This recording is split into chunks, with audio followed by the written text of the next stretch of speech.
Dan di dalam hatinya, anak-anak tidak pula ditanamkan benihnya keberanian yang luhur, keikhlasan hati, kesetiaan, dan kecintaan kepada barang yang benar, yang telah menjadi tabiatnya pergaulan hidup Islam bersama pada zaman dulu.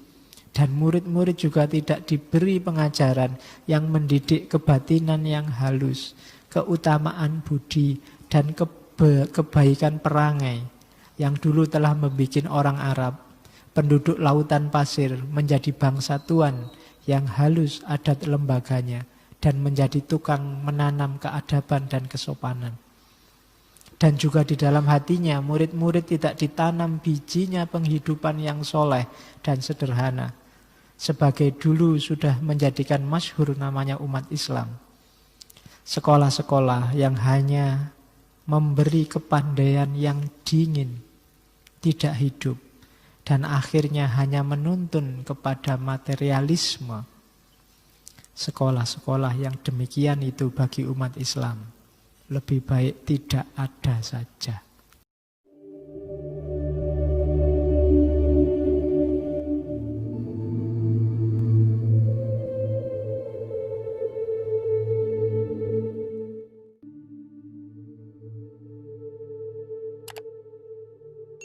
Pendidikan. Pak Cokro banyak mengkritik, nanti ada yang istilah jahiliyah modern. Ya, saya tidak tahu masih laku apa enggak jahiliyah modern. Kalau mau bikin yang baru boleh, jahiliyah postmodern. Ya. Jadi Pak Cokro ini sebenarnya dia memprihatinkan sistem pendidikan. Ya nanti dari sini nanti lahir beberapa yayasan pendidikan yang afiliasinya ke Pak Cokro, termasuk di Jogja kan ada sampai universitas segala, Cokro Aminoto.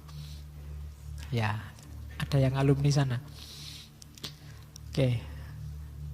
Jadi yaitu kalimat kegelisahannya, di kota-kota besar tampak kerusakan moral dan seterusnya, itu ada kalimat pelacuran segala dan macam-macam. Jadi moralnya rusak, sebabnya apa? Karena anak-anak muda tidak dilatih mengendalikan dirinya. Kita kebanyakan dalam pendidikan dilatih mewujudkan keinginannya. Coba dilihat, anak sejak SD, TK, pertanyaan pertama oleh gurunya biasanya, besok kalau besar mau jadi apa? Ya untungnya anak kecil yang jawabnya ngawur. Coba sudah lebih cerdas, mungkin mau jadi mantunya Bu Guru, mau jadi misalnya. Bisa jawab itu, ya cah cilik jawabnya pilot, dokter. Itu kan sejak kecil dilatih untuk mewujudkan keinginan, melampiaskan hasrat. Ya ndak keliru, tapi kalau nggak diimbangi ajaran mengendalikan diri, ajaran mengendalikan jiwa, ini bisa merusak mentalnya. Anak dilatih bermimpi, bercita-cita, melampiaskan keinginan, tapi tidak dilatih mengendalikan diri sejak awal. Nah, itu diantara kegelisahannya Pak Cokro. Sehingga zaman itu menurut Pak Cokro melahirkan jahiliyah modern. Jadi anak muda cowok cewek, wah sudah berdua-duaan. Zaman dulu berdua-duaan itu sudah mengerikan. Di jalan berdua, sekarang kan jarang jalan berdua, paling masuk kamar. Jadi nggak terlalu mengerikan lagi. Kalau dulu nggak boleh kamu jalan-jalan, boncengan aja nggak boleh. Kalau sekarang kan biar aman, ya semuanya dikasih istilah syar'i. Nah, sehingga kalau sudah syar'i nggak apa-apa. Saya kemarin ada yang bilang bahwa di Puncak, di Bogor itu kan ada istilah baru, namanya ya prostitusi syariah. Ya enggak apa-apa, lokalisasi prostitusi syariah itu kalau kamu mau ngamar, enggak boleh langsung ngamar, itu enggak syar'i. Di depan kamar ada penghulunya yang siap menikahkan, sudah ada saksinya. Jadi tinggal langsung masuk kamar, sudah saya nikahi kamu, sah, masuk kamar.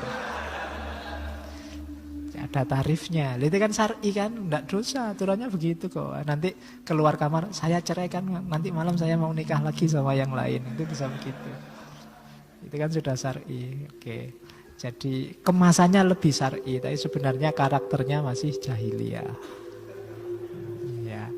Coba ya kalau kamu jeli coba cari banyak hal sekarang yang kemasannya sangat syar'i, tapi sebenarnya hakikatnya masih jahiliyah. Oke. Jahiliyah modern. Pak Cokro maunya pendidikan karakter. Oh, jangan salah, sekarang kita ribut pendidikan karakter. Puluhan tahun yang lalu Pak Cokro sudah menyebut itu. Lebih penting. Kalimatnya bagus, saya potong agak panjang.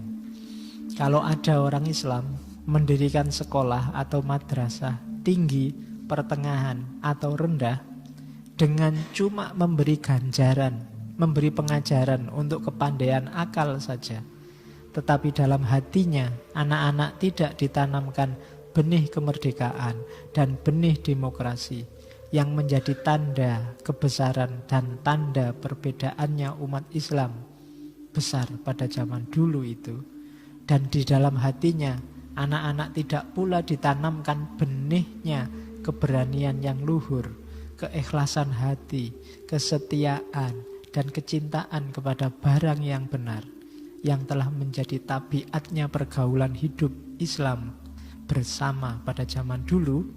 Dan murid-murid juga tidak diberi pengajaran yang mendidik kebatinan yang halus, keutamaan budi, dan kebaikan perangai yang dulu telah membuat orang Arab, penduduk lautan pasir, menjadi bangsa tuan yang halus adat lembaganya dan menjadi tukang menanam keadaban dan kesopanan. Dan juga di dalam hatinya murid-murid tidak ditanam bijinya penghidupan yang soleh dan sederhana, sebagai dulu sudah menjadikan masyhur namanya umat Islam. Sekolah-sekolah yang hanya memberi kepandaian yang dingin, tidak hidup, dan akhirnya hanya menuntun kepada materialisme.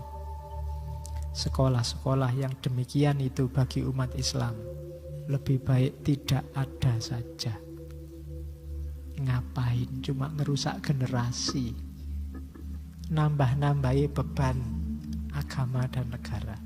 Meskipun pakai label sekolah unggulan, sekolah internasional, sekolah terpadu, macam-macam lah itu. Harus ada unsur-unsur itu yang lengkap. Itu tanggung jawab bangsa ini. Kalau tidak generasi kita hancur. Ini sudah diingatkan sejak dulu. Cuma kan semakin kesini pendidikan itu semakin materialistik, semakin pragmatis. Orang sejak anaknya TK, ketika anak disekolahkan itu yang ada di kepalanya orang tuanya adalah rencana-rencana yang sifatnya materi. Besok anak ini jadi apa, biar dia kaya harus sekolah apa saja, biar dia karirnya sukses harus lewat jalur apa saja. Itu diakui atau tidak, termasuk saya juga gitu mikirnya kadang-kadang. Ya kan? Jadi ini tanggung jawab bareng-bareng. Ya besok anakmu lah coba kasih bekal yang lebih lengkap. Cuma untuk bisa ngasih bekal yang lengkap, bapaknya harus lengkap dulu. Ya kalau orang tuanya tidak lengkap, ya gimana ngasih bekal yang lengkap sama anak-anaknya. Oke, ini pesan amanatnya Pak Cokro di Jogja. Jangan salah, Pak Cokro itu makamnya di Jogja. Meskipun dia lahirnya di Madiun, ada yang bilang Ponorogo, hidupnya banyak di Surabaya, termasuk waktu punya kos-kosan dan toko-toko besar kos di situ. Nanti meninggalnya di Taman Makan Pahlawan Kuncen. Kalau ada yang mau ke sana ziarah, boleh. Ya kan keturunannya masih eksis, masih ada yayasannya, juga beberapa punya lembaga sendiri atas nama Pak Cokro. Masih yang paling terkenal di antara keturunannya adalah ya istrinya Ahmad Dhani, Mbak Maya Estianti, itu cicitnya. Jadi cicit itu anaknya cucu. Ya. Kalau bahasa Indonesia cuma sampai cicit, kalau Jawa bisa sampai panjang sampai 13 masih ada istilahnya. Ya, kalau Indonesia kan tidak ada, paling cicit. Nanti semakin panjang ya anaknya cicit sampai cicit-cicit sampai terus sampai bawah. Tidak ada istilahnya lagi, sudah paling panjang. Oke, katanya Pak Cokro gini nasihatnya. Anak-anakku semuanya, kalau kamu sudah dapat pendidikan Islam dan kalau kamu sudah sama dewasa, ditakdirkan Allah yang maha luhur, kamu dijadikan orang tani, tentu kamu bisa mengerjakan pertanian secara Islam. Kalau kamu ditakdirkan menjadi saudagar, jadilah saudagar secara Islam. Kalau kamu ditakdirkan menjadi prajurit, jadilah prajurit menurut Islam. Dan kalau kamu ditakdirkan menjadi senopati, jadilah senopati secara perintah Islam. Hingga dunia diatur sesuai dengan azas-azas Islam. Oh, ini kan cerdas. Jadi kalau pingin dunia ini baunya Islam, sesuai dengan visi Islam, caranya gampang. Setiap muslim jalankanlah ajaran Islam dan semangat Islam sesuai bidangnya masing-masing. Sudah otomatis. Yang jadi pemimpin, pimpinlah dengan semangat, dengan visi, dengan karakter Islam. Yang jadi dosen, mengajarlah dengan semangat, dengan visi, dengan karakter Islam. Yang jadi petani, bertanilah dengan semangat, dengan visi, dengan karakter Islam. Otomatis peradaban kita akan jadi peradaban yang coraknya Islam. Tanpa harus teriak-teriak, maksa-maksa, apalagi dengan kekerasan pada orang lain yang kita anggap tidak Islam. Jadi sebelum teriak-teriak, kesini dulu, saya sudah Islam apa belum? Kan begitu. Dicermati dulu. Kalau sudah Islam, jalankan keislaman itu, otomatis kita mewarnai dunia ini dengan Islam. Oke. Ya, dan itu 4 standar pendidikan. Ini kalau zaman Pak Cokro ini dijadikan dasarnya kurikulum. Kalau hari ini miliknya Dikti itu standar nasional pendidikan tinggi. Tapi kalau di Pak Cokro tidak sampai sedetail itu, cuma diarahkan visinya. Jadi selain keahlian formal, harusnya menurut Pak Cokro zaman itu anak didik ditanamkan benih kemerdekaan dan benih demokrasi. Kemudian benih keberanian yang luhur, keikhlasan dan seterusnya. Benih peri kebatinan, kemudian benih kehidupan yang soleh. Jadi 4 ini dipecah dari tadi kalimat panjang tadi.